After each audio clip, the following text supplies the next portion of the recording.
Hi friends, SSV electrical work Telugu. ఈ 20 litre Bajaj geyser అండి. దీని ప్రాబ్లం వచ్చేసి బాడీ షాట్ రావడం జరుగుతుంది. ఫిల్మెంట్ అనేది పోయిందండి. మనం పాత ఫిల్మెంట్ అనేది తీసేసి కొత్త ఫిల్మెంట్ అనేది ఫిట్ చేస్తామండి. మీరు ఈ వీడియో స్కిప్ చేయకుంటే మనం ఫిల్మెంట్ అనేది ఏ విధంగా ఫిట్ చేసామనేది మీకు పూర్తిగా అర్థమైపోద్దండి. ఫస్ట్ వచ్చేసి బాడీకి ఉన్న కనెక్షన్స్ వైర్స్ అన్ని తీసేసుకొని మనం పక్కన పెట్టేసుకోవాలండి. ఎర్తింగ్ వేరు, కార్డ్ వేరు అని తీసేసుకొని మనం పక్కన పెట్టుకుంటే ఫిల్మెంట్ అనేది ఓపెన్ చేసుకోవడానికి కన్వీనియంట్గా ఉంటుందండి. కనెక్షన్స్ వైర్స్ మనం ముందుగానే చూసుకోవాలండి ఏ విధంగా తీస్తామనేది. మళ్ళీ మనం చెక్ చేస్తే బాడీ అనేది షాక్ రావడం జరుగుతుంది. మనం ఫస్ట్ గీజర్ ఓపెన్ చేసేటప్పుడు కనెక్షన్స్ ఏ విధంగా ఉన్నదని 1-2 సార్లు చూసుకొని గీజర్ అనేది ఓపెన్ చేసుకోవాలండి. అదే విధంగా వేయడానికి ప్రయత్నం చేయాలి. టీ పనతోటి మనం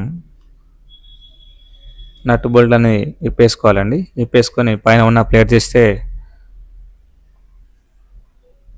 ఫిల్మెంట్ అనేది బయటికి రావడం జరుగుతుందండి. చూడండి, మనం ఎప్పుడైనా కానీ 2 ఇయర్స్కో 3 ఇయర్స్కో సార్ అనేది గీజర్ అనేది జనరల్ సర్వీస్ చేయించుకుంటే ఫ్లోరైడ్ అంతా క్లీన్ అయిపోద్దండి. ఆ ప్లేట్ పక్కనే పెట్టేసుకోవాలి. ఈ స్క్రూలు కూడా లాక్ సిస్టమ్ ఉంటాయండి. ఆపోజిట్లో డైరెక్షన్లో తీస్తే ఆ స్క్రూలు కూడా వస్తాయి బయటికి. తీసి పక్కన పెట్టుకోవాలి. అండ్ ఫిల్మెంట్ అనేది బయటికి తీయడం జరుగుతుంది.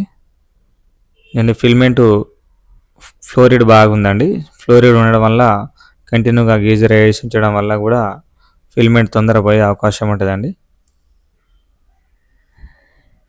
పాత ఫిల్మెంట్ తీసేసి మనం కొత్త ఫిల్మెంట్ అనేది సేమ్ యాస్టేజ్గా సెట్ చేయడం జరుగుతుందండి. చూడండి, ఈ బజాజ్ యొక్క కొత్త ఫిల్మెంట్ అండి. మనం పాత ఫిల్మెంట్ ఏ విధంగా ఫిట్ చేసామో కొత్త ఫిల్మెంట్ కూడా అదే విధంగా సెట్ చేయాలండి. గీజర్ మినిమం మెయింటెనెన్స్ 2-3 ఇయర్స్కి ఒకసారి కంపల్సరీ జనరల్ సర్వీసింగ్ చేసుకోవాలండి. చేసుకుంటే మనకు పవర్ బిల్ కూడా తక్కువ రావడం జరుగుతుంది. ఫ్లోరిడ్ అనేది కంప్లీట్గా మనం ట్యాంక్ నుంచి లేకుండా క్లీన్ చేసి మన యాజ్గా ఎక్కేయడం జరుగుతుందండి. చూడండి, మనం ఏ విధంగా నట్టు బోల్ట్ ఇప్పామో సేమ్ అదే విధంగా ఫిట్ చేసుకోవాలి. మనం ఓవర్గా టైట్ అయ్యేదండి. ఓవర్గా టైట్ వేస్తే నట్టు బోల్టులు స్లిప్ అయ్యే అవకాశం ఉంటుంది.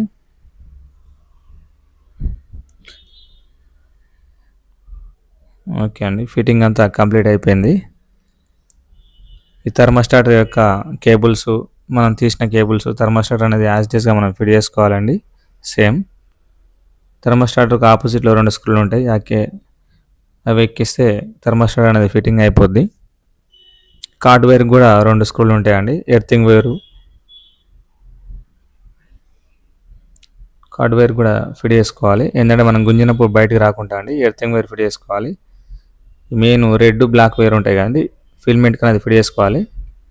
ఫిల్మెంట్కు బరాబర్ ఫిట్ చేసుకోవాలండి, లూజ్ కనెక్షన్ లేకుండా. లేకపోతే స్పార్క్ వచ్చి కేబుల్స్ కాలిపోయే అవకాశం ఉంటుందండి.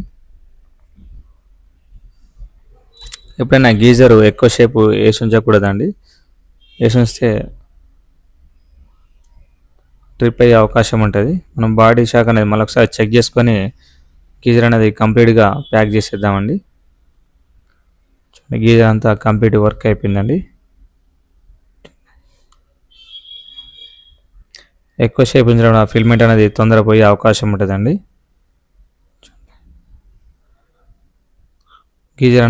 గీజర్ కంప్లీట్గా ఫిట్టింగ్ అయిపోయిందండి. మీకు కనుక ఈ వీడియో నచ్చితే లైక్ చేయండి, షేర్ చేయండి, సబ్స్క్రైబ్ చేసుకోండి.